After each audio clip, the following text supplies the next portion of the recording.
Hello good evening my dear friends, my dear students. आइए फटाफट class को join करिए।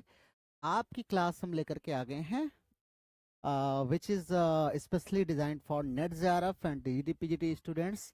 लेकिन लिटरेचर जिनको पसंद है वो भी इस क्लास को ले सकते हैं। और हमारे मास्टर्स के स्टूडेंट्स के लिए क्लास बहुत इंपॉर्टेंट होती है। तो हम लोग जो है इस समय विलियम जे लॉन्ग की बुक पढ़ रहे हैं, हिस्ट्री ऑफ इंग्लिश लिटरेचर, तो उसी को कंटिन्यू रखेंगे। तो आप सभी लोग आइए क्लास को ज्वाइन कर लीजिए। Some students have joined the class already. Faisal good evening, Rohit good evening, Shweta good evening, everyone good evening.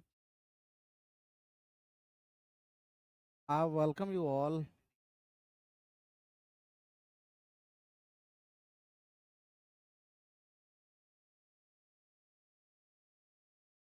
I welcome you all in this class.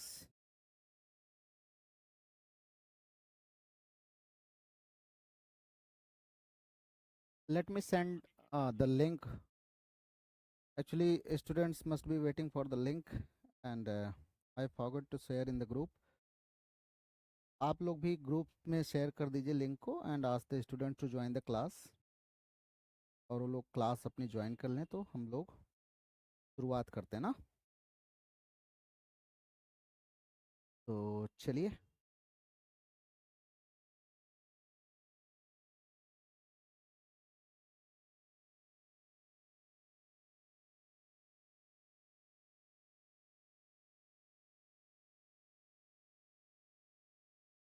और स्टूडेंट्स हमारे आ रहे हैं। Yogita has join. नमस्ते योगिता।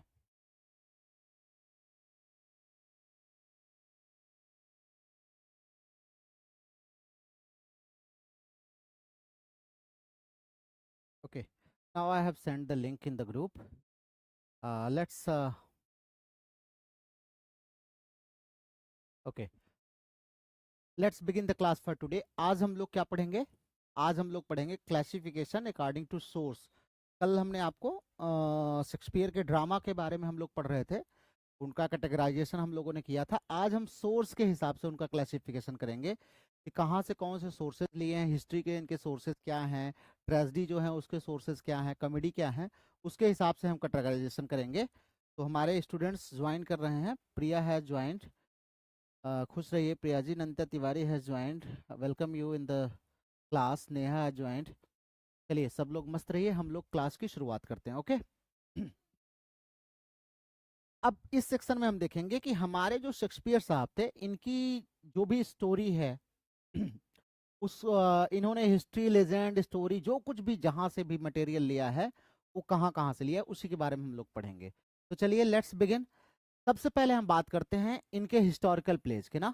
3 क्लासेस में इनको बांटते हैं, हिस्ट्री और कॉमेडी और ट्रेजेडी में ना। तो सबसे पहले हम इनके हिस्टोरिकल प्लेस की बात करते हैं। हिस्टोरिकल प्लेस इनका कौन कौन सा है और कहाँ से सोर्स लिया है? तो इनका Richard third and Henry fifth जो है ये है, ये लेजेंडरी और पार्टली हिस्टोरिकल प्ले हैं। ठीक है, जैसे ये सब क्या है, लेजेंडरी या पार्टली हिस्टोरिकल प्लेज हैं। लेजेंडरी या पार्टली हिस्टोरिकल प्लेज में हमारे जैसे आते हैं मैकबेथ, किंग लियर ना, ये कहाँ से लिए गए हैं? ब्रिटिश किंग से जो है लिए गए हैं। जूलियस सीजर रोमन किंग है, थोड़ा सा हिस्टोरिकल है, पूरा नहीं है। एंड फिक्शनल प्लेज, कुछ इनके फिक्शनल हैं, जैसे रोमियो एंड जूलियट है ना, हिस्ट्री से लिया गया है लेकिन इसको फिक्शनलाइज किया गया है। द मर्चेंट ऑफ वेनिस है। ठीक है, ये कह रहे हैं शेक्सपियर अलग अलग तरीके से लिखा करते थे। इन्होंने बहुत सारे तो अपने, कुछ तो इन्होंने खुद की अपनी स्टोरी, अपने प्लॉट्स खुद डिवाइस किए हैं, लेकिन ज्यादा मैक्सिमम तर इन्होंने कहीं से सोर्स लिया हुआ है ना।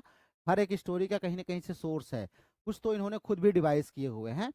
तो इनके हिस्टोरिकल की अगर हम बात करें, इनकी हिस्ट्रीज जो हमारी हैं वो सबसे ज्यादा कहाँ से ली गई हैं, तो ये अंडरलाइन कर लीजिएगा, इसको याद कर लीजिएगा, नोट कर लीजिएगा, जो भी कर सकें, भूलना नहीं है किसी भी हाल में।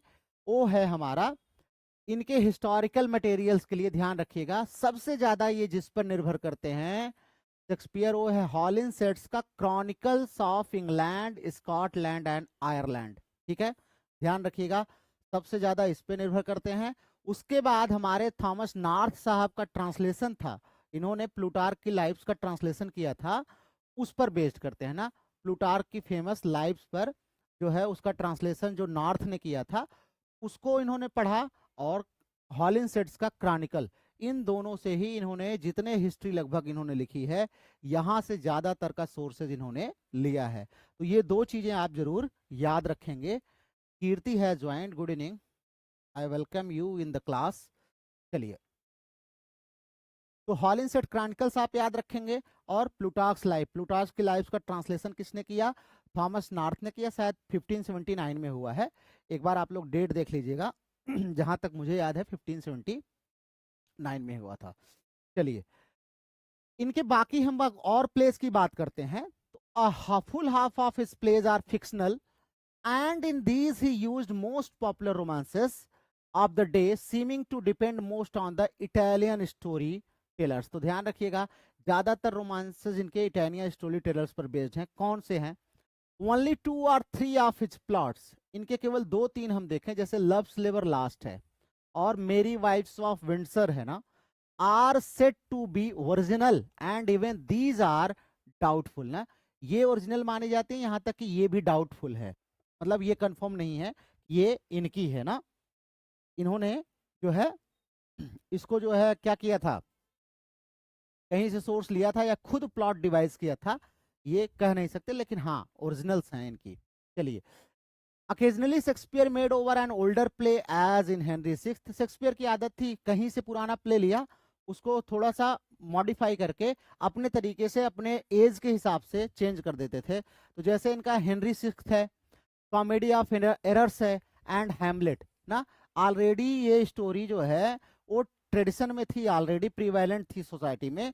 इसी स्टोरी को लिया और इसी स्टोरी को थोड़ा सा रिफॉर्म करके थोड़ा सा और अच्छे तरीके से and according to the taste of the age, age के टेस्ट के हिसाब से क्या किया, उसको बदल दिया। तो ये इसके कुछ एग्जाम्पल्स हैं, जैसे कॉमेडी ऑफ एरर्स है और हेनरी सिक्स्थ है। कॉमेडी ऑफ एरर्स जैसे इनकी प्लॉटस की मिनाकेमी है ना, वहां से लिया गया है, तो लगभग लगभग कॉपी है। हैमलेट है, हैमलेट की स्टोरी पहले ही ऑलरेडी चल रही होती है। तो ये शेक्सपियर के तरीके थे। जैसे टेम्पेस्ट इनका है, टेम्पेस्ट के बारे में कहा जाता है कि रिसेंटली एक शिपरेक हुआ था 1609 में, हो सकता है बर्मुडा जो आइलैंड है वहां पर, और हो सकता है आथर ने ये स्टोरी पढ़ा था और वहीं से इन्होंने लिया हो।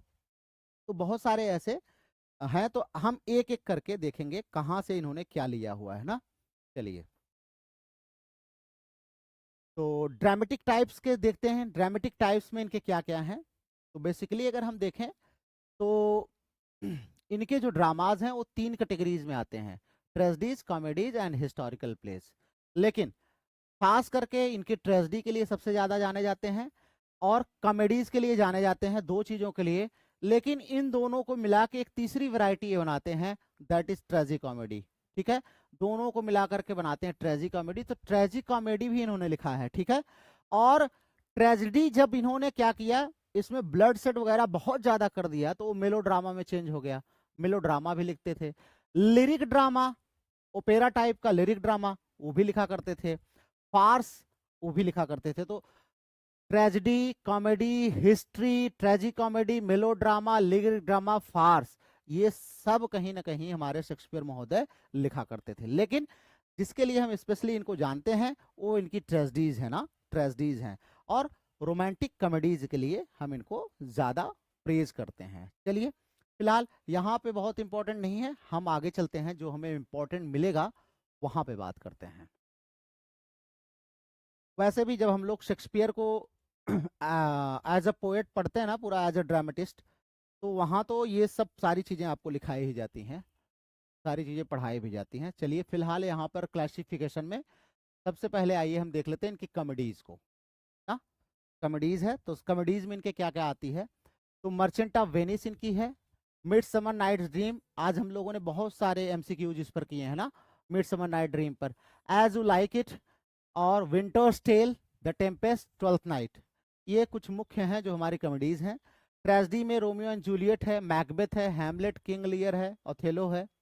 हिस्ट्रीज में हमारे पास क्या है, जूलियस सीजर है, रिचर्ड थर्ड है, हेनरी फोर्थ है, हेनरी फोर्थ 2 पार्ट में लिखी गई है, हेनरी फिफ्थ है, कोरियोलेनस है, एंटनी क्लियोपेट्रा है। ये सब हमारे हिस्टोरिकल प्लेज में आते हैं। अच्छा, कुछ प्लेज ऐसे हैं जिनमें माना जाता है कि शेक्सपियर ने इसको लिखा कि नहीं लिखा, उनको डाउटफुल प्लेज में हम रखते हैं। जैसे फ्लेचर के साथ इन्होंने जो है मिल करके लिखा था एक इनका जो प्ले था टू नोबल्स किंग्समैन, तो अब इसको लॉस्ट प्लेज में या कह सकते हैं डाउटफुल प्लेज में रखा जाता है। बहुत सारे लोग कहते हैं फ्लेचर का पार्ट ज्यादा था, शेयर ज्यादा था, तो फ्लेचर ने लिखा होगा। फिलहाल चलिए देखते हैं इनके इनका पहला जो था, first of these doubtful plays often called the pre Shakespearean group are Titus Andronicus. तो पहला इनका टाइटस एंड्रोनिकस जो है ना, ये डाउटफुल प्ले में आता है।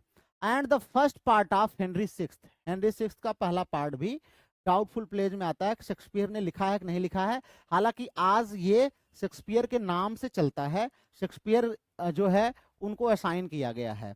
लेकिन कुछ लोगों का मानना है कि Shakespeare probably worked with Marlowe in the two last parts of Henry sixth.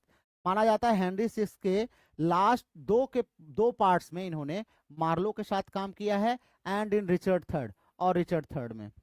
तो द थ्री प्लेज, और इनके जो तीन प्लेज और हैं, जैसे टेमिंग ऑफ द श्रीव है, टिमन, और उसके बाद हमारा पेरिक्लीज ना, टिमन ऑफ एथेंस और पेरिक्लीज, ये तीनों हैं are only partly Shakespeare's work. माना जाता है ये केवल पार्टली शेक्सपियर के वर्क्स हैं, but the other authors are unknown, लेकिन दूसरे आथर्स हमें मिलते नहीं हैं, तो इसलिए आज भी इनको शेक्सपियर के नाम से ही जाना जाता है। Henry eighth is the work of Fletcher and Shakespeare. Henry eighth जो कि इनकम्प्लीट रह गई थी, ये शेक्सपियर और फ्लेचर का जो है कोलैबोरेटिव वर्क है। Opinion being divided as to whether Shakespeare help Fletcher और whether it was an unfinished work of Shakespeare. अब इसमें बहुत डाउट है, ये है कि शेक्सपियर ने फ्लेचर की हेल्प करी थी या शेक्सपियर लिख रहे थे, अनफिनिश्ड रह गई, बाद में फ्लेचर ने उसको फिनिश किया, इसमें डाउट है। लेकिन हालांकि आज क्रेडिट जाती है हमारे शेक्सपियर साहब को, उन्होंने ही लिखा था। फिर फ्लेचर के साथ इनका एक और कंट्रीब्यूशन हुआ जो था टू नोबल्स ऑफ किंग्समैन। इसमें भी अगर हम देखें तो ये भी इनके डाउटफुल प्लेज में आता है, टू नोबल किंग्समैन ना, तो ये ध्यान रखिएगा, ये तो एकदम श्योर डाउटफुल में आता है। आज बहुत सारे लोग इसको मानते हैं कि इसमें कोई डाउट नहीं कि फ्लेचर का है, लेकिन कुछ पार्ट ऐसे मिलते हैं जो लगता है शेक्सपियर ने लिखा होगा ना, तो ये भी डाउट है। Edward third, Edward third is, ये भी काफी क्रूड प्लेज में से एक आता है। पब्लिश्ड एट फर्स्ट एनोनिमसली, पहले ये बिना नाम के पब्लिश हुआ था ना, एनोनिमसली पब्लिश हुआ था।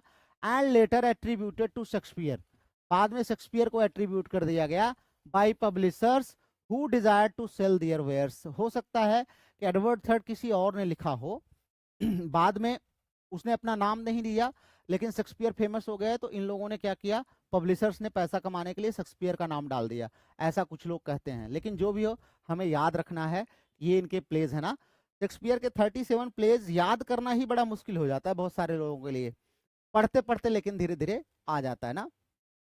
अब इनकी पोम्स की बात कर लेते हैं, तो अच्छा ये हुआ कि पोम्स में इन्होंने बहुत ज्यादा कुछ हमको तकलीफ नहीं दी है। दो इनके नरेटिव पोएम्स हैं लॉन्ग पोम्स में, जैसे वेनस एंड एडोनिस है and the rape of Lucrece है, ये काफी इनकी ठीक ठाक हैं। जो इनके पैटर्न थे ना सथम्पटन साहब, उन्हीं को डेडिकेटेड थे ये लोग, दोनों जो पोएम हैं, तो ये आप याद कर लीजिएगा। उसके बाद छोटे इनके कुछ माइनर पोएम है, वो हमारे लिए बहुत इंपॉर्टेंट नहीं है। जो इम्पोर्टेंट है हमारे लिए शेक्सपियर के 154 सॉनेट्स, 154 सॉनेट्स, इसका क्लासिफिकेशन आप सभी लोग जानते होंगे कि ये जो है 3 पार्ट में बटा हुआ है। 1 to 126 dedicated to his patron and friend, जो है इनके पैट्रन एंड फ्रेंड WH को डेडिकेटेड है। और उसके बाद 127 to 152 dedicated to a lady name dark lady, dark lady है कोई।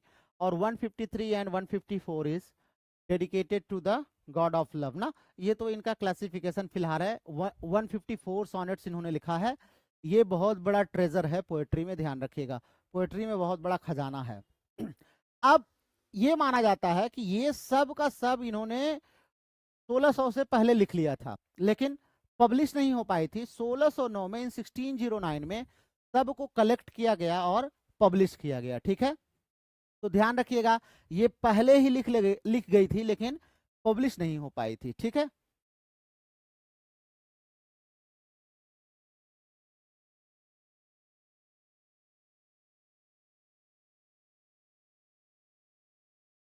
चलिए आइए, ये तो लाइन है, इसको छोड़ देते हैं। Two loves I have of comfort and despair ना, अपने फ्रेंड और वो लेडी के लिए कहते हैं ना, मेरे कंफर्ट एंड डिस्पेयर के दो फ्रेंड, दो लव हैं हमारे पास ना। चलिए ये सब छोड़ दीजिए, हम इनके कुछ जो फेमस सोनेट्स होते हैं उनको भी हम लोग रिसाइट करते हैं, लगभग ज्यादा नहीं लेकिन 7-8 सोनेट इनके हैं जो हम लोग पढ़ते हैं, डिटेल में हम स्टूडेंट्स को पढ़ाते हैं। जैसे इनका सोनेट नंबर 30 हम लोग पढ़ते हैं, सोनेट नंबर 65 पढ़ते हैं, 30 है, 65 है, 116 है, 130 है और एक बेन जॉनसन का रेफरेंस उन्होंने दिया है, याद नहीं आ रहा है, वो भी हम लोग पढ़ाते हैं। तो ये हम लोग बाद में कर लेंगे, यहाँ पे जो जितना है उतना देख लेते हैं। अब शेक्सपियर के प्लेस एंड इन्फ्लुएंस की बात करें तो इनका प्लेस एंड इन्फ्लुएंस इतने से जान लीजिए कि 2-3 दिन से लगातार हम लोग इनको पढ़ रहे हैं और अभी तक खत्म नहीं हुए हैं, तो इनका प्लेस तो बहुत ज्यादा है ना।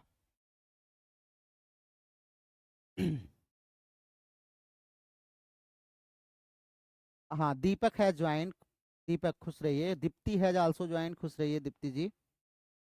दीप्ति आप कहाँ से हैं, मैं भूल जाता हूँ थोड़ा सा, एक बार अपने बारे में बताइएगा।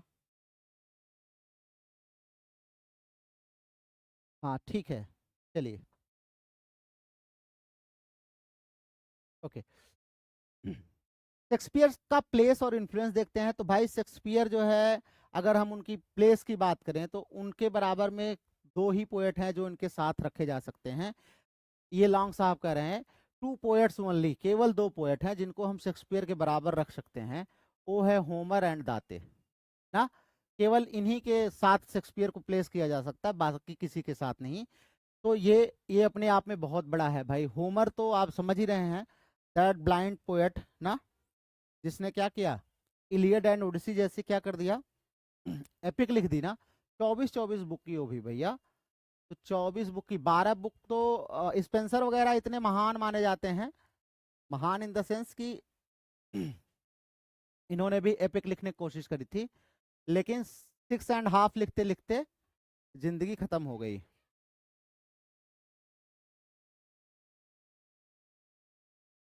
चलिए यहाँ पे हमारे पास कुछ इंपॉर्टेंट नहीं है और कुछ ऐसा पॉइंट नहीं है बाकी।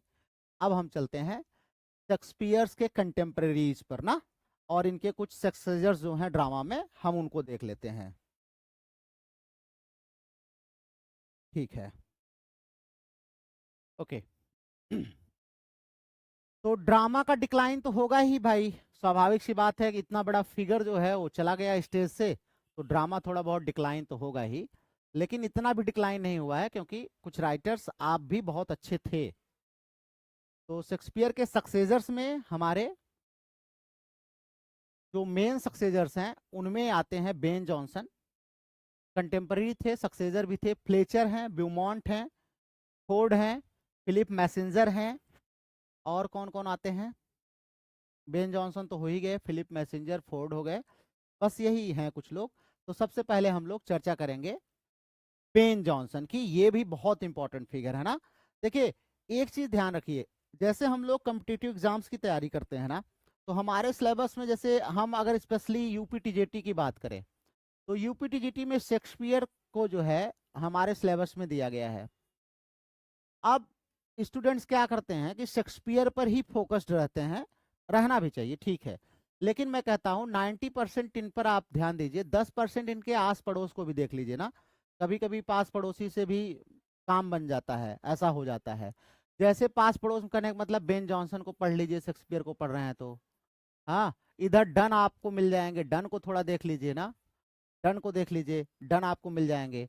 मान लीजिए मिल्टन तो उधर सिलेबस में आपको दे दिया है, तो इधर बेन जॉनसन है, इधर डन है, इधर थोड़ा सा सिडनी को देख लीजिए, सिडनी को, इस तरफ थोड़ा सा स्पेंसर को देख लीजिए ना, स्पेंसर को, इधर थोड़ा सा यूनिवर्सिटी विट्स को देख लीजिए। तो ये सारी चीजें आप देख लेंगे तो ज्यादातर चांसेस ये हैं कि लगभग लगभग आपकी चीजें शेक्सपियर से कवर हो जाएंगी। और केवल शेक्सपियर के 37 प्लेज रट करके आप बैठ गए तो उससे काम नहीं बनने वाला है ना, इनको भी आपको ध्यान देना पड़ेगा, क्योंकि ये कंटेम्प्रेरीज हैं, बहुत सारी चीजें इनमें मिलती जुलती हैं। जैसे बेन जॉनसन के प्ले में शेक्सपियर ने एक्टिंग करी है, तो शेक्सपियर के प्ले में बेन जॉनसन ने एक्टिंग करी है। तो ये क्या है, इंटरकनेक्टेड है। तो हो सकता है वहां से क्वेश्चन एग्जामिनर पूछ दे आपसे और आप सोचें कि केवल शेक्सपियर को आपने पढ़ा हुआ है फोकस करके। तो थोड़ी सी इसीलिए हम लोग हिस्ट्री पढ़ते हैं ना, हिस्ट्री का पर्पज ही यही होता है कि हम कनेक्ट कर सकें। तो चलिए आइए देखते हैं। Personally Johnson is the most commanding literary figure among the एलिजाबेथन्स।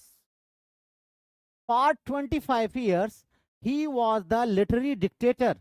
ये देखिए लॉन्ग कह रहे हैं भाई।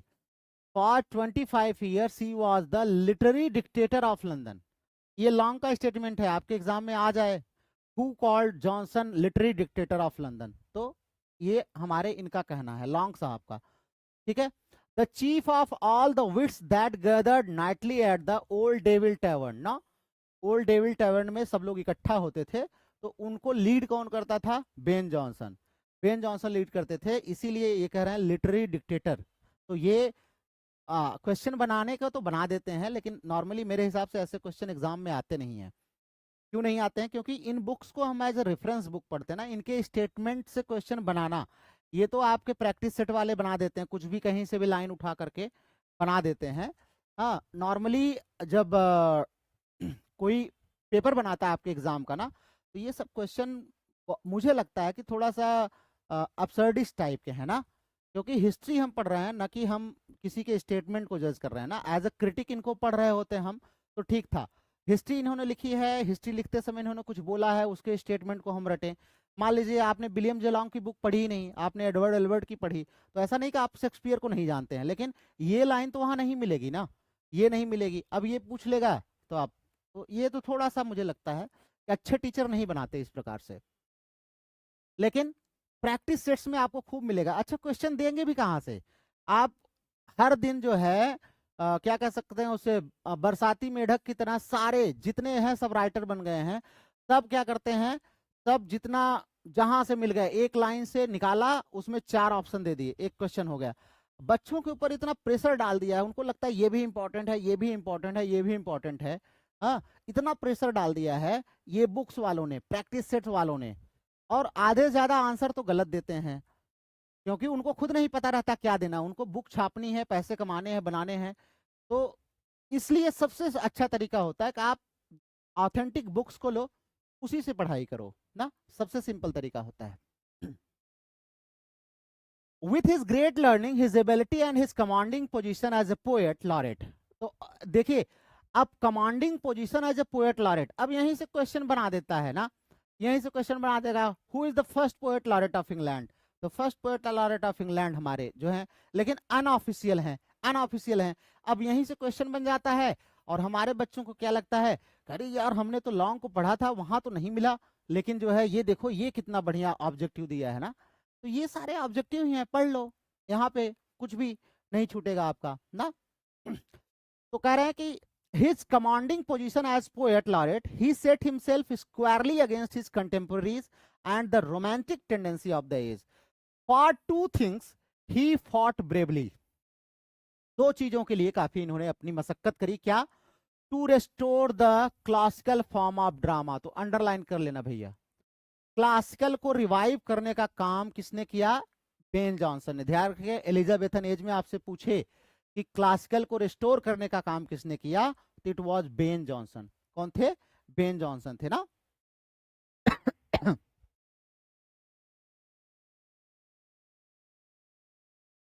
हाँ ठीक है, बेन जॉनसन इक्वली इंपॉर्टेंट हैं, बिल्कुल ठीक है।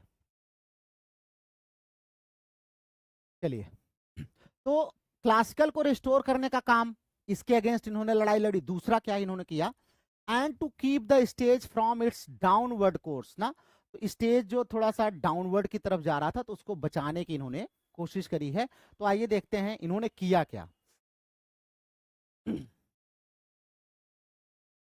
अब क्लासिकल को ये बढ़ाना चाहते थे, लेकिन हुआ क्या, अपेरेंटली ही फेल्ड, फेल हो गए, क्लासिकल को तो बढ़ा पाए नहीं। क्यों, क्योंकि the romantic school fixed its soul more strongly than ever. Romanticism जो था, रोमांटिक स्कूल था, उसने ड्रामा में अपनी और जगह बना ली ना, क्लासिकल जो है रिवाइव नहीं हो पाया।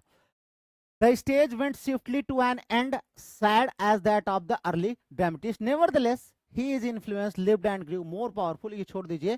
तो ये माना जाता है कि classicism of the 18th century जो बाद में आया है वो किससे इन्फ्लुएंस्ड है, तो बेन जॉनसन से। एक बार टीजीटी में क्वेश्चन आया था, टीजीटी में क्वेश्चन आया था कि जो हमारा न्यू क्लासिसिज्म जिसको हम कहते हैं 18th सेंचुरी का जो क्लासिसिज्म है, वो उसने अपना सोर्स इंस्पिरेशन किसको माना है, ग्रीक को माना है, ग्रीक रोमन को माना है, बेन जॉनसन को माना है। उसमें क्वेश्चन दिया हुआ था, बहुत सारे बड़े बड़े पढ़ाकू क्वेश्चन को गलत करके आए थे। क्यों? क्योंकि ये लाइन पढ़ के ही नहीं गए, सीधा यहां पर लिखा हुआ है aided largely by French influence it resulted in so called classicism of the 18th century.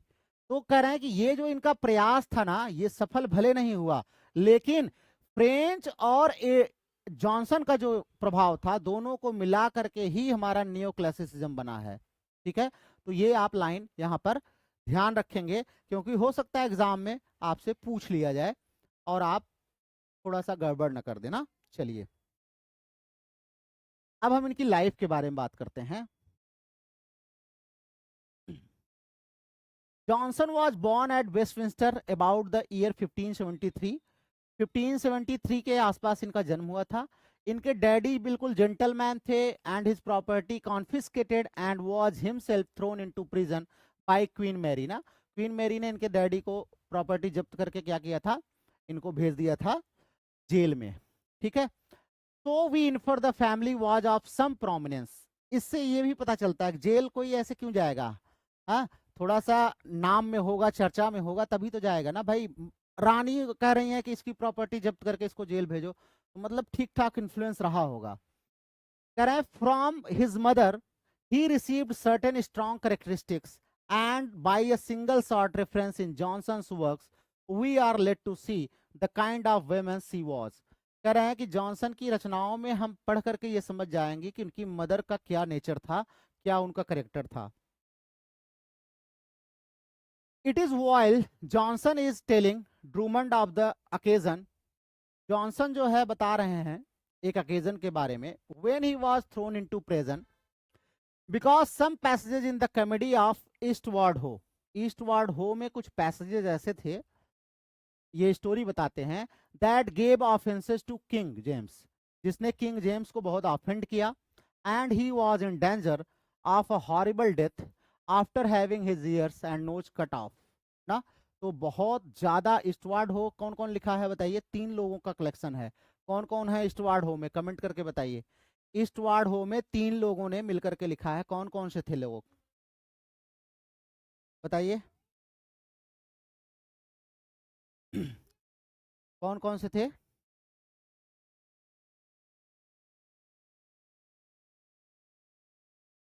हाँ बिल्कुल, चैपमैन थे, मास्टन थे, और one of his friend and other his enemy were first cast into prison as the authors of Eastward Ho. पहले इन लोगों को jail में बंद किया गया, किसको? चैपमैन और मास्टर्स को। जॉन मास्टर्स को जानते हैं ना, मास्टर्स और Chapman.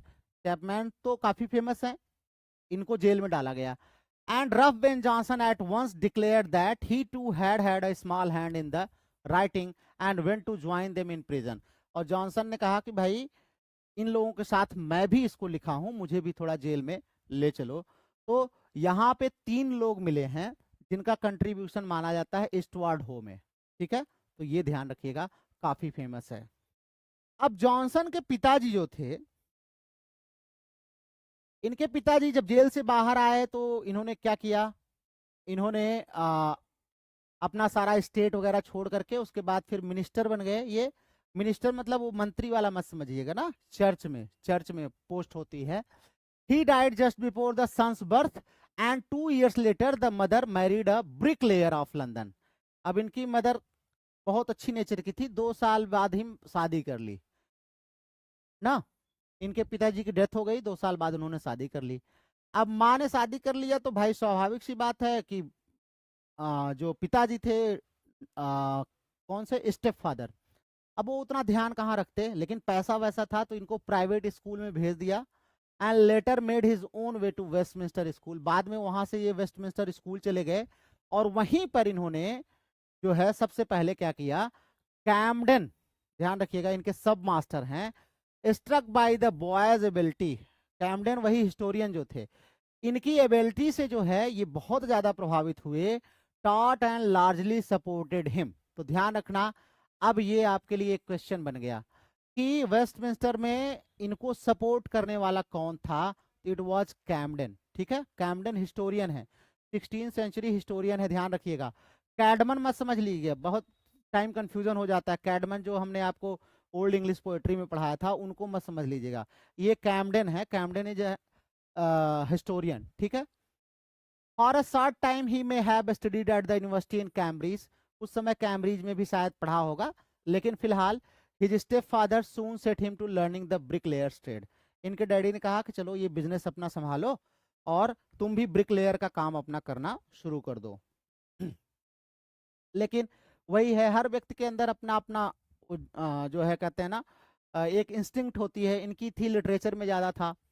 He ran away from this and went with the English army to fight Spaniards in the low coast countries, ध्यान दीजिए, अब ये भाग गए, आर्मी में चले गए ना, स्पेनियार्ड्स के खिलाफ जो है इन्होंने युद्ध लड़ना शुरू कर दिया, वहां चले गए।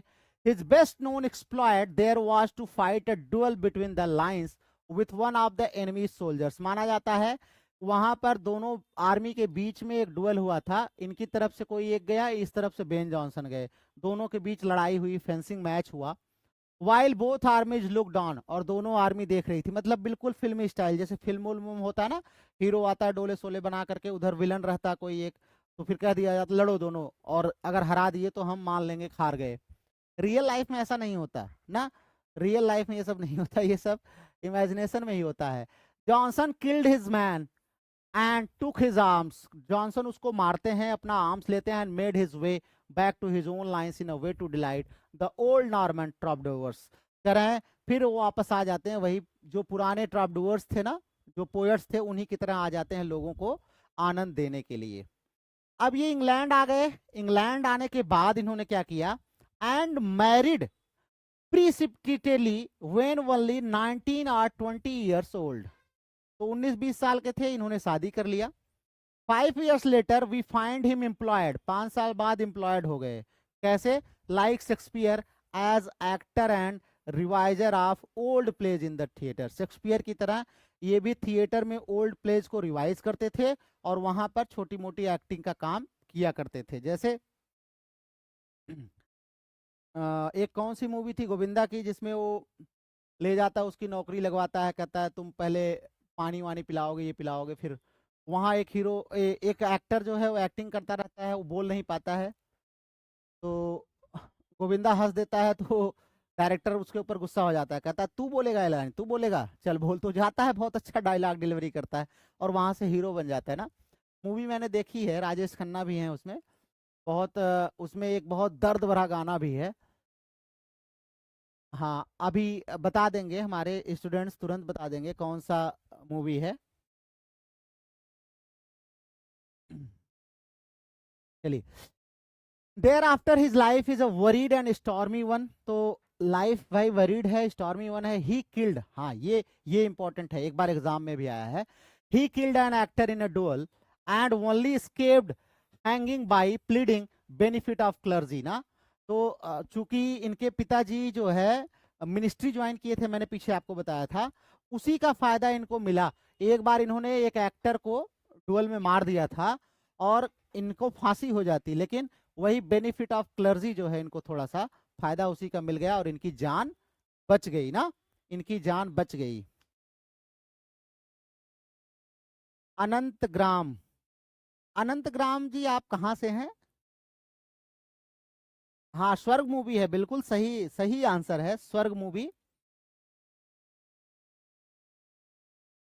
But he lost all his poor goods and was branded for life on his left thumb ना, ये भी ध्यान रखना भैया, बड़ा इंपॉर्टेंट है। लेकिन इनके बेचारे के जितनी प्रॉपर्टी थी सब इनकी सीज हो गई ना, इनका पैसा धन दौलत सब चला गया। वैसे भी मर्डर ऑर्डर में आज के युग में भी अगर फंस जाओ तो जिंदगी नरक ही है। और ही वॉज ब्रांडेड, ध्यान रखिएगा, he was branded for life on his left thumb ना, इनके लेफ्ट थंब पे एक निशान भी लगा दिया गया था, ये ध्यान रखना, आपसे पूछ सकता है कि मर्डर करने की वजह से किसका लेफ्ट थंब जो है वो इम्प्रेजेंट कर दिया गया था, तो इट वाज बेन जॉनसन ना, बेन जॉनसन जी थे। In his first great play every man in his humour, इनका पहला एक प्ले आया 1598 में, every man in his humour. Shakespeare acted at one of the parts, तो ध्यान रखना ये भी एक इंपॉर्टेंट क्वेश्चन बन गया। शेक्सपियर ने इनके किस प्ले में एक्ट किया था, तो every man in his humour, every man in his humour.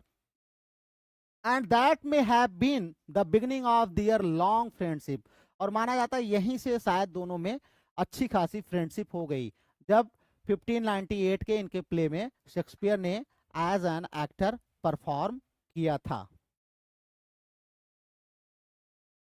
हाँ ठीक है, ओके चलिए अब आगे चलते हैं हम लोग।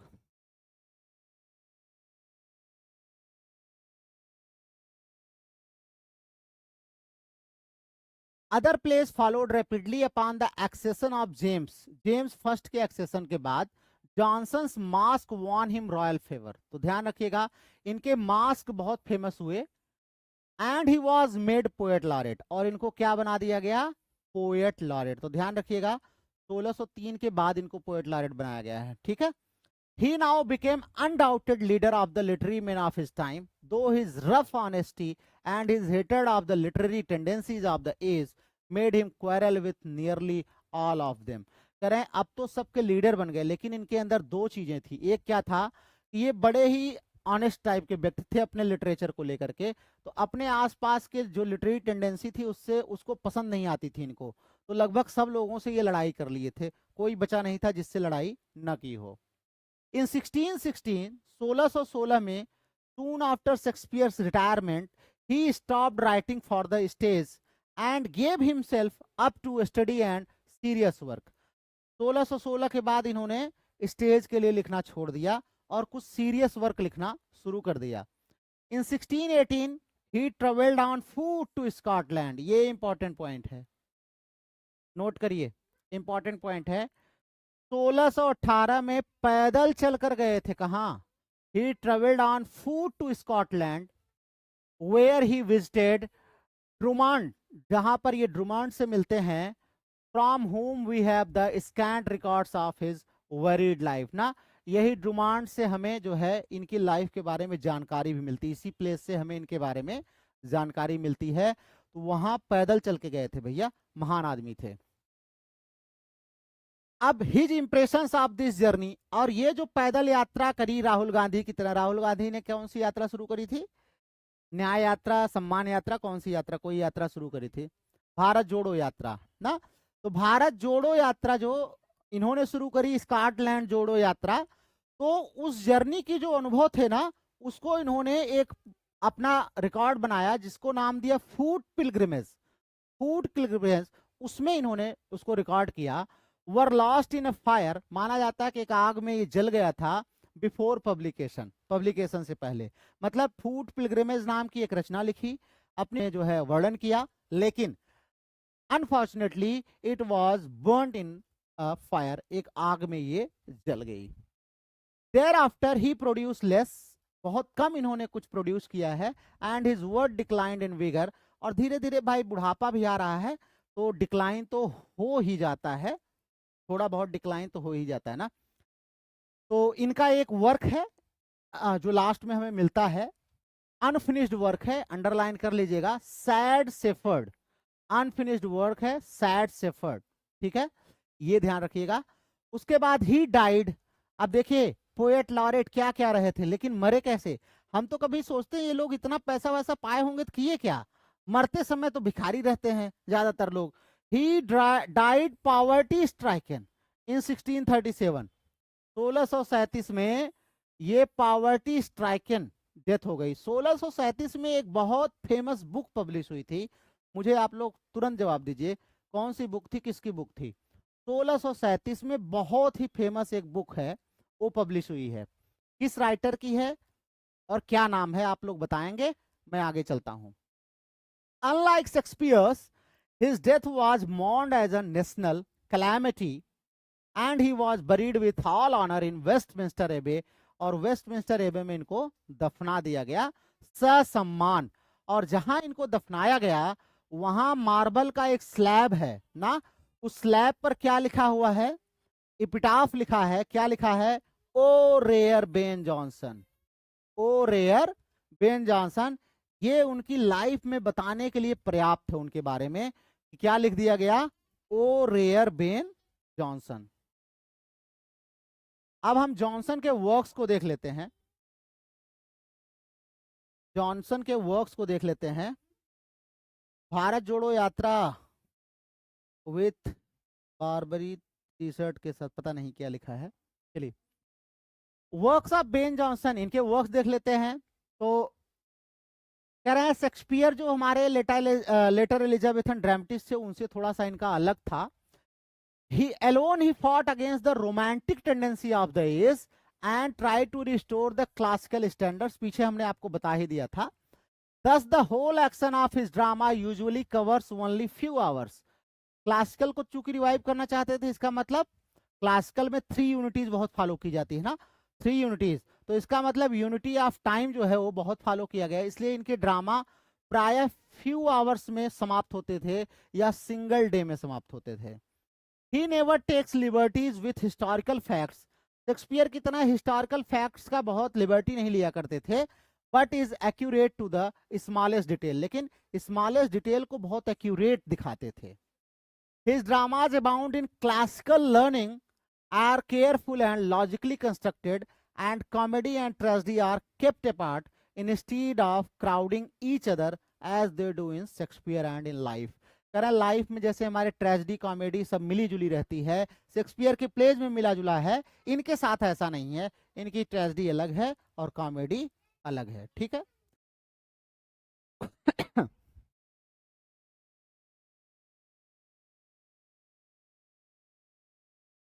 चलिए,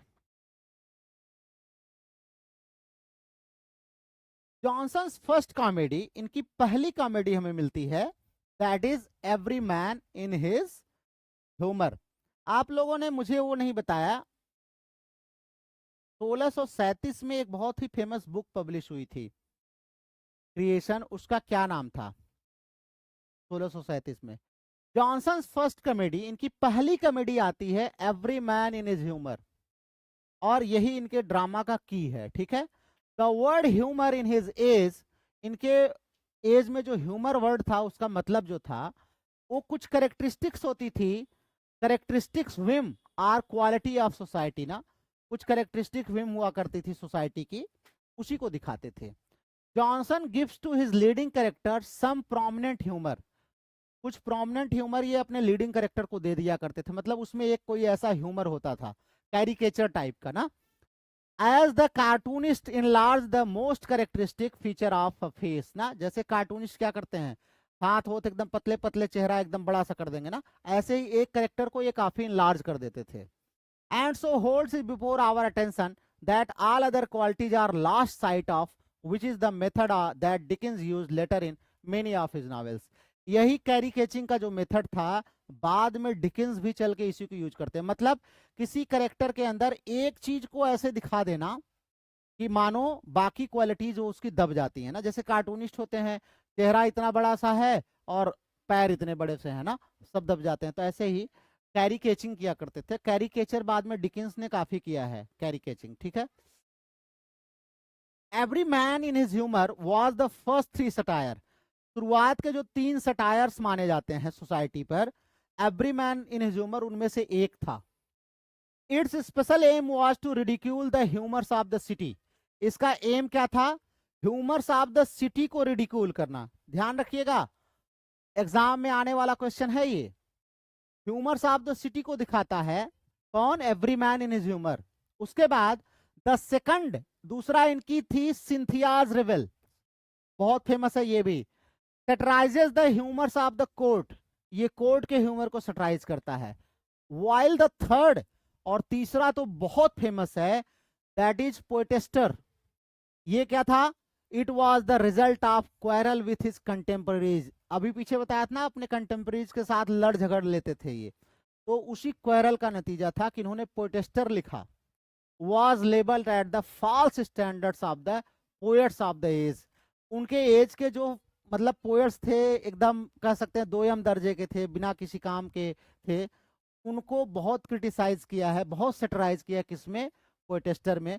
तो शुरुआत की इनकी 3 जो कॉमेडीज है ना, वो थोड़ी थोड़ी सटायरिकल हैं, सटायरिकल हैं।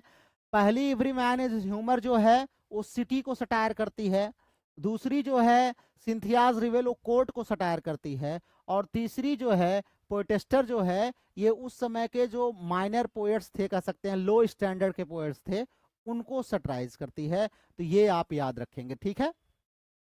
हाँ ठीक है, बिल्कुल सही है। 1637 में कामस नहीं पब्लिश हुई थी, लिसिडास पब्लिश हुई थी, ठीक है। Lycidas is the right answer. Lycidas है क्या, पैस्टोरल एलिजी ना, पैस्टोरल एलिजी है। चलिए अब आइए देखते हैं the 3 best known of Johnson comedy. Johnson की 3 फेमस कॉमेडीज जो हैं वो कौन कौन सी हैं। वालपोन, और इसका दूसरा नाम क्या है, सब टाइटल क्या है, द फॉक्स। ध्यान रखना, एग्जाम में बहुत बार ऐसे क्वेश्चन आते हैं, सब टाइटल पूछ लेता है ना। जैसे एक बार पूछा था एग्जाम में, क्वेश्चन आया था कि टेस्ट डी अर्बर विलेज का सब टाइटल क्या है, तो अ प्योर वुमन वाला ना, ये आया था क्वेश्चन एग्जाम में। बहुत सारे लोग बच्चे ध्यान नहीं देते हैं, तो बेटा ये सब ध्यान देना चाहिए ना, क्वेश्चन यही सबसे बनता है, वॉलपोन या द फॉक्स। उसके बाद द अल्केमिस्ट, बहुत ही फेमस ये भी है हमारी कॉमेडी, एंड इपिकुएन और द साइलेंट विमेन, तो ये तो बहुत ही फेमस है ना, साइलेंट विमेन। इसकी स्टोरी भी बड़ी कॉमिक है। Walpole is a keen and merciless analysis of a man governed by an overwhelming love of money for its own sake ना। इसमें वालपोन जो है लगभग लगभग एक बहुत ही लालची आदमी है, जो क्या करता है, ओवर ऑब्सेसिव हो जाता है मनी को लेकर के, मनी होर्डिंग को लेकर के। लास्ट में जो है वो क्या करता है, बहुत सारे सीन क्रिएट करता है ह्यूमरस। तो ये है इनकी Volpone. The first words in the first scene are a key to the whole comedy. आप देखेंगे कॉमेडी शुरू होती है ना, तो उसका पहला ही वर्ड जो है वो कॉमेडी के बारे में बताने के लिए पर्याप्त है। जैसे वालपोन ओपन होता है, वालपोन कहता है प्ले ओपन होते ही, कहता है good morning to the day and next my gold ना, कहता है दिन का बहुत बहुत स्वागत है और आगे मेरे गोल्ड का भी बहुत बहुत, मतलब मेरी वेल्थ का। Open the shrine that I may see my saint, कहता है ये खोलो, तिजोरियां खोलो, मैं अपने भगवान को, अपने महात्मा को अंदर देखना चाहता हूं, मतलब पैसे से उसको कितना प्यार है ये दिखाता है। ध्यान रखिएगा, बहुत ही फेमस है। इसमें एक करेक्टर मॉस्का आता है, ध्यान रखिएगा कई बार ये एग्जाम में आया हुआ है ना। फिलहाल छोड़िए, अब हम लोग जो है इनको देखते हैं, इसकी स्टोरी क्या है। ये जो हमारे वालपोन साहब है ना, इनका मेथड क्या है पैसा बनाने का, पैसे से पैसा बना रहे थे, लालची टाइप के थे। ही प्रिटेंड्स टू बी, ये क्या करते थे, इन्होंने एक बार क्या किया, प्रिटेंड किया, बहाना बनाया एट पॉइंट ऑफ डेथ कि ये मरने वाले हैं। ये सोचे कि चलो इससे भी पैसा कमाते हैं, मरने का बहाना बनाएंगे तो जो आएगा अपना नियर एंड डियर, अरे मैं आपके लिए जान दे सकता हूं, मैं आपके लिए ये धन दौलत सब ले लो ना। तो ये जैसे ही कोई कहता तो कहते अच्छा ठीक है, आओ धन दौलत सब दे देते हैं ना। तो इनके जितने शूटर्स थे, who know his love of gain and that he has no heirs, बहुत सारे लोगों को ये लगता था कि भाई इसके पास कोई हेयर है नहीं, कोई उत्तराधिकारी है नहीं, तो इसका सारा पैसा हमें मिल जाएगा, वो लोग आते थे। Endeavour hypocritically to sweeten his last moments, कि चलो अंतिम मोमेंट में इसको खुश कर देंगे, ये अपनी प्रॉपर्टी वगैरह दे देगा, so that he will leave them all his wealth. The intrigues of these suitors furnish the story of the play, and so to what infamous depths avarice will lead a man.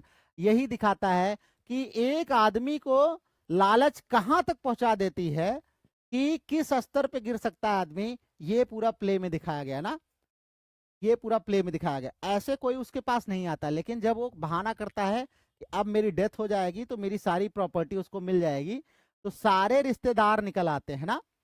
Commas, हाँ बिल्कुल, commas जो है 1634 में publish हुई थी, yes बिल्कुल सही answer है। चलिए द अल्केमिस्ट, इनकी जो दूसरी है ये भी काफी फेमस है। It is a study of quackery on one side. ध्यान रखना, कई बार एग्जाम में आया है कि कौन से प्ले में क्वैकरी की बात की गई है ना, तो अल्केमिस्ट में quackery on one side and of gullibility on the other ना, और दो जो है गुलिबल करना, धोखे में रखना, विश्वासघात करना, founded on the medieval idea of the philosophers in stone. जैसे मिडवल आइडिया था ना, चमत्कार करने वाला ना, उसी पर बेस था ना, पैसा कमाने का तरीका था कि इनके पास एक चमत्कारी शक्ति है, इनकी दवा में जादू है। And applies as well to the patent medicine and get rich quick scheme of our day. आज हमारे दिन में जैसे अमीर होने के लिए भाई पेटेंट मेडिसिन होती है ना, और जल्दी रिकवर करने के लिए दुनिया भर के सारे निकलते हैं ना, ताकत बढ़ाने के लिए, मोटे होने के लिए, पतले होने के लिए, हाँ सबके लिए मेडिसिन है। तो यही क्वैकरी थी ना, इस पर बेस्ड है। In plot and artistic construction the Alchemist is almost perfect specimen of the best English drama. तो ये आप अंडरलाइन कर सकते हैं कि अल्केमिस्ट को प्लॉट और स्ट्रक्चर के हिसाब से सबसे बेस्ट ड्रामा माना गया है। It has some remarkable good passages and is the most readable of Jonson's play. Jonson's के प्ले पढ़ने हैं तो आप इसको पढ़िए, काफी आनंद आपको आएगा।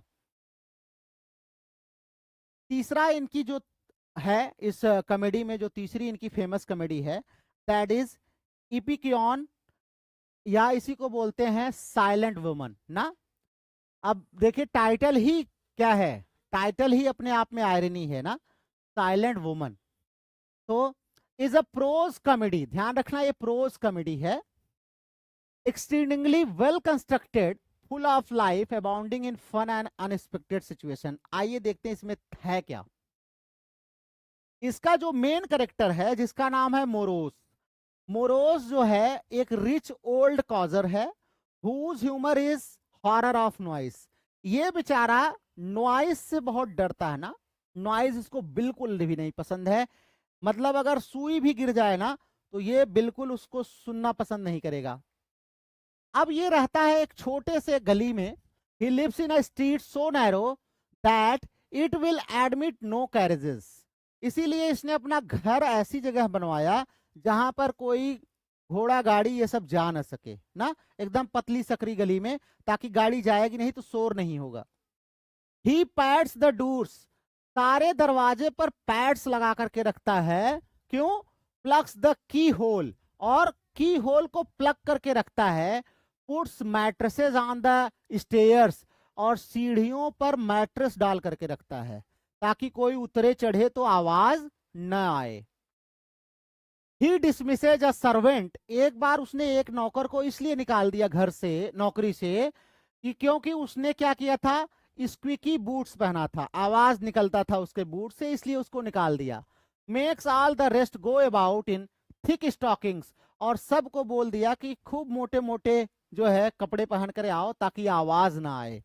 And they must answer him by sign since he cannot bear to hear anybody but himself talk, और सब लोग उसको इशारे में उत्तर देंगे क्योंकि वो किसी को बोलते हुए नहीं सुन सकता, केवल वो खुद बोलेगा और किसी को बोलते हुए नहीं सुन सकता। बड़ी इंटरेस्टिंग है। ही डिसइनहेरिट्स हिज पुअर नेफ्यू यूजिन, ये भी दूसरा करेक्टर है, ध्यान रखिएगा। मोरोस का एक नेफ्यू है जिसका नाम यूजिन है ना, इसको डिसइनहेरिट कर देता है, घर से निकाल देता है पैसे वैसे से। To make sure that the latter will not get any money out of him resolves to marry ना। अब ये जो यूजिन है ये करता है कि भाई इसको निकाल देता है कि इसको कुछ पैसे वैसे नहीं मिलेंगे, और ये रिजॉल्व करता है कि अब मैं शादी करूंगा ना, शादी करने के लिए निर्णय करता है। हिज कॉन्फिडेंट, इसका एक बहुत ही विश्वसनीय व्यक्ति है, इन दिस डेलिकेट मैटर, जिसका नाम है कट बियर्ड, ध्यान रखिएगा, Cutbeard the barber, who unlike his kind never speaks unless spoken to, वो भी बिल्कुल मोरोस की तरह है, कभी बात ही नहीं करता जब तक कोई खुद से न बोले तो कभी बोलता नहीं है। And does not even nick his scissors as he works, और उसके सीजर की भी आवाज नहीं आती, ऐसे काटता है जब वो काम करता है। Cutbeard who is secretly in league with the nephew, अब कट बियर्ड और इसका जो नेफ्यू यूजिन है दोनों लोग आपस में साठगांठ कर लेते हैं और इसको जो है फंसाने की कोशिश करते हैं। कैसे? ये कट बियर्ड बताता है किसको? इपिक्योन को, of him of Epicoene a rare silent woman ना। ये बताता है कि किसको? मोरोस को। मोरोस को कट बियर्ड बताता है कि एक वुमन है जिसका नाम है इपिक्योन ना, ये बिल्कुल साइलेंट वुमेन है। And Morose is so delighted with her silence that he resolves to marry her on the spot. और वो बिना कुछ सोचे समझे कहता है कि मैं इससे शादी करूंगा, इतनी शांत महिला है तो मैं इससे शादी करूंगा। वैसे भी आजकल बहुत जोक्स आते हैं ना इस पे, रील्स में बहुत सारे जोक्स आते हैं महिलाओं के बोलने बोलने पे। क्या एक कोई जोक्स आया था, जो है रील मैंने देखा था कि वो एक रील आया था, उसमें जो है एक लड़की थी जो है, उसके शादी के लिए बोली लग रही थी, उसकी शादी के लिए बोली लग रही थी। एक लड़का वहां था, उसने कहा 10 लाख, एक कहा, उसने कहा 20 लाख, एक ने कहा 30 लाख। तब तक इधर से एक पहुंचा, वो कहा भैया अरे यार इस लड़की में ऐसी क्या खासियत है कोई 10 20 30 बोलते चला जा रहा है। कहता है ये गूंगी है। तो कहता है 1 करोड़ ना, 1 CR। ये क्या है? ये साइलेंट वीमेन वाली ही कहानी है, साइलेंट वीमेन वाली ही। जोक्स भी गजब बनते हैं ना। चलो कोई बात नहीं है, बात तो हम लोग भी बहुत करते हैं साइलेंट वीमेन ना, तो साइलेंट मैन हो जाएंगे। चलो कोई बात नहीं है, फिलहाल आगे चलते हैं। तो अब ये शादी का फैसला कर लिया किसने? मोरोस ने, कि ये इपिक्योन से शादी करेगा। Cut beard produces a person with a bad cold who can speak only in a whisper. Cut beard क्या करता है? एक ऐसा वो पकड़ के लाता है पार्सन को जिसको कोल्ड खूब पकड़ा हुआ है, who can speak only in a whisper, और वो केवल हल्का हल्का बुदबुदा सकता है, टू मैरी देम, उनकी शादी कराने के लिए। मतलब वहां भी आवाज नहीं होनी चाहिए, आप सोचिए। And when the parson coughs after the ceremony, Morose demands back 5 shillings of the fee. और इनकी शादी हो जाती है, तब तक उसको गलती से कफ आ जाता है। किसको? पार्सन जो है ना, उसको कफ आ जाता है, खांसी। तो उससे वो कहता है, मोरोस कहता है कि तुमने जो 5 shilling ली है ना शादी कराने के लिए, वो वापस कर दो, इतनी आवाज तुमने करके डिस्टर्ब कर दिया। To save it the parson coughs more, parson और खांसने लगता है। And is hurriedly bundled out of the house, वो लगता है 5 shilling ये लेगा, तो खूब जोर जोर खांसने लगता है। तभी मोरोस कहता है इसको उठा के घर से बाहर फेंको, इसको यहाँ रहने की जरूरत नहीं है, इतना साउंड करने वाला व्यक्ति यहाँ नहीं रहना चाहिए। अब होता क्या है? वही होता है जो मंजूरे खुदा होता है। देखिए क्या हुआ। आप लोग हैं यहाँ पे कि नहीं? कहीं आप लोग भी तो कट बियर्ड नहीं हो गए? नाउ द साइलेंट वुमन जो थी finds her voice immediately after the marriage, marriage के बाद उसकी आवाज आ जाती है वापस ना। इस पर भी एक रील आती है ना, बहुत एक रील है, उसमें कौन सा, उसमें मैरिज से पहले लड़का लड़की मिलते हैं ना, तो उससे पूछता है कितना पढ़े हो, उतना पढ़े हो, तो वो बहुत धीरे धीरे बोलती है। तो लड़का कहता है कि तुम तो बहुत धीरे धीरे बोलते। कहते मेरी आवाज ऐसी, मैं ऐसी ही बोलती है। शादी के बाद वो चिल्लाती है खूब जोर जोर से, कहता है मेरी आवाज ही ऐसी है ना। तो अब इसकी आवाज वापस आ गई। He begins to talk loudly, जोर जोर से बात करने लगती है। And to make reforms in the household, और कहती घर में अब सब सब ठीक करो, ये गद्दे वद्दे हटाओ सीढ़ी पर से, ये सब क्या है। मतलब ये कहीं ना कहीं जो है हाउस होल्ड पर जो कमांड है उसको दिखा रहा है। Driving Morose to distraction, Morose बेचारा बहुत डिस्ट्रैक्ट हो रहा है। A noisy dinner party from a neighbouring house with drums and trumpets and a quarreling man and wife is skillfully guided in at this moment to celebrate the wedding। अब यहाँ पर देखते हैं वेडिंग सेलिब्रेट कैसे हो रही है। एक पार्टी हुई, एक मैन वैन वुमेन वहां पर लड़ रहे हैं ना, पूरा हो हल्ला हो रहा है। Morose fleas for his life, morose वहां से भाग जाता है कि मैं तो जिंदा ही नहीं बचूंगा ऐसे माहौल में। And is found perch like a monkey on a cross beam in the attic, और एटिक पर जा करके मंकी की तरह जो है वहां पर छिप जाता है। With all his nightcaps tied over his ears, सब अपने कानों में जितना नाइट कैप है बांध लिया है कि कोई आवाज उसके अंदर ना आए। ही सीक्स अ डाइवोर्स, वो डाइवोर्स के लिए अप्लाई करता है, but is driven frantic by the loud arguments of lawyer and a divine who are no other than Cutbeard and a sea captain disguised. कह रहे हैं उसके बाद इसको जो है एक लायर और एक डिवाइन जो रहता है वो मिल करके इसको बहुत सारा जो है आर्गुमेंट्स देते हैं कि शादी तुम तोड़ोगे तो ऐसा हो जाएगा वैसा हो जाएगा। और वो दोनों है कौन, कट बियर्ड ही है और एक सी कैप्टन रहता है।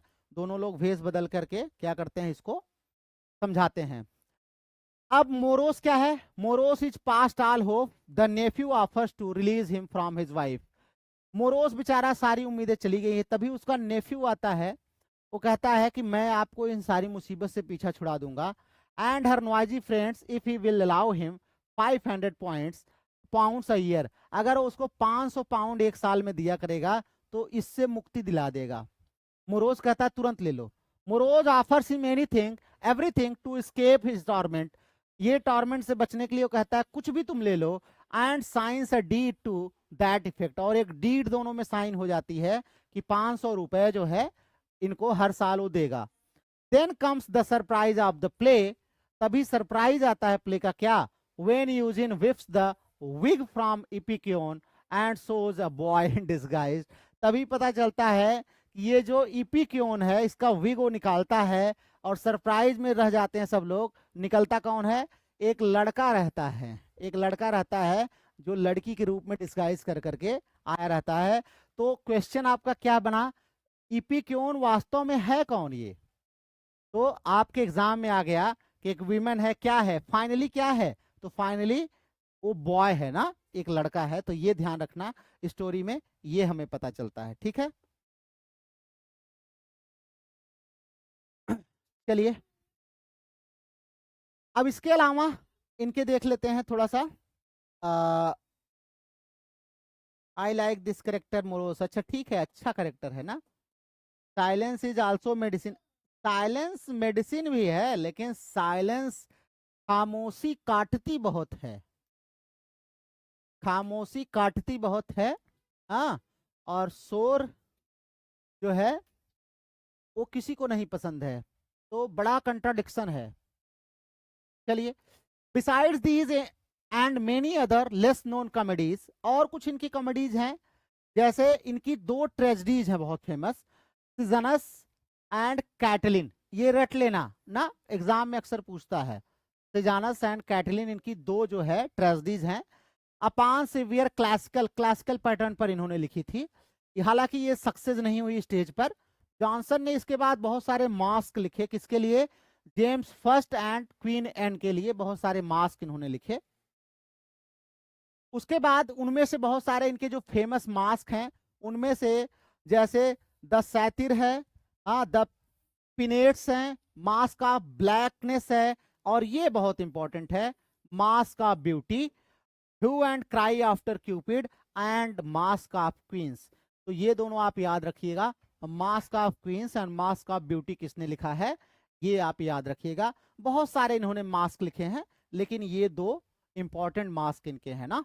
चलिए, उसके बाद इनका आता है द ट्रायम्फ ऑफ चेरिस, ये बहुत इंपॉर्टेंट है। Drink to me only with thine eyes, बहुत इंपॉर्टेंट है, इसको याद कर लीजिएगा। And to the memory of beloved mother, ये भी इंपॉर्टेंट है। तो ये कुछ इनके फेमस रचनाएं हैं। उसके बाद यहीं पर नहीं खत्म हुआ, इन्होंने एक प्रोज वर्क लिखा, काफी फेमस प्रोज वर्क है, सिंगल वॉल्यूम में लिखा है, कार्ल टिम्बर, बहुत बार पूछा है, एक बार नहीं एग्जाम में। इसका दूसरा नाम है discoveries made upon main and matter, बहुत बार ये क्वेश्चन एग्जाम में आया है, अलग अलग स्टेट के, हाँ, अलग अलग टीजीटी पीजीटी इन सब के एग्जाम्स में या पीएचडी एंट्रेंस एग्जाम में, इन सब में आया है। टिम्बर का पूरा नाम क्या है, तो discoveries made upon main and matter, ध्यान रखिएगा, बहुत ही इंपॉर्टेंट है। ये शॉर्ट एसेज का कलेक्शन है ना, शॉर्ट एसे का कलेक्शन है, और लगभग बेकन की तरह इन्होंने लिखने की कोशिश करी है, तो ये ध्यान रखिएगा, ये काफी इंपॉर्टेंट है। अब आगे हम चलेंगे ब्यूमंट एंड फ्लेचर। तो इनको हम लोग कल करेंगे ना, आप लोगों को सोना भी है और मुझे भी सोना है। तो चलिए आज की क्लास को ओवर करते हैं, कल आपसे फिर मिलेंगे। और इस क्लास में टिल देन आप इसको रिवाइज करते रहिए और अच्छे से अपनी पढ़ाई करिए, और कुछ पढ़ते पढ़ाते रहा करिए, आप लोग ग्रुप में डालते रहा करिए, कुछ क्वेश्चंस जो हैं एक दूसरे को शेयर करते रहा करिए। तो और इसके बाद अभी आप लोग क्या करेंगे, आप लोग वीडियोस पर कमेंट नहीं करते, अभी ये वीडियो जब बीत जाएगा ना तो आप लोग जितने मैक्सिमम कमेंट्स कर सकते हैं आप लोग कमेंट जरूर करिए ना, कुछ भी जो भी आपको अच्छा लगा बुरा लगा, कहाँ अच्छा है कहाँ बुरा है, कौन सी चीज ज्यादा बेहतरीन लगी कौन सी चीज नहीं अच्छी लगी, सब आप कमेंट कर सकते हैं, XYZ आपके जो भी फीडबैक हैं सब, लेकिन कमेंट जरूर करिए ना, जितना कर सकते हैं उतना कमेंट करिए। चलिए thank you very much, good night you all, मिलते हैं फिर से कल।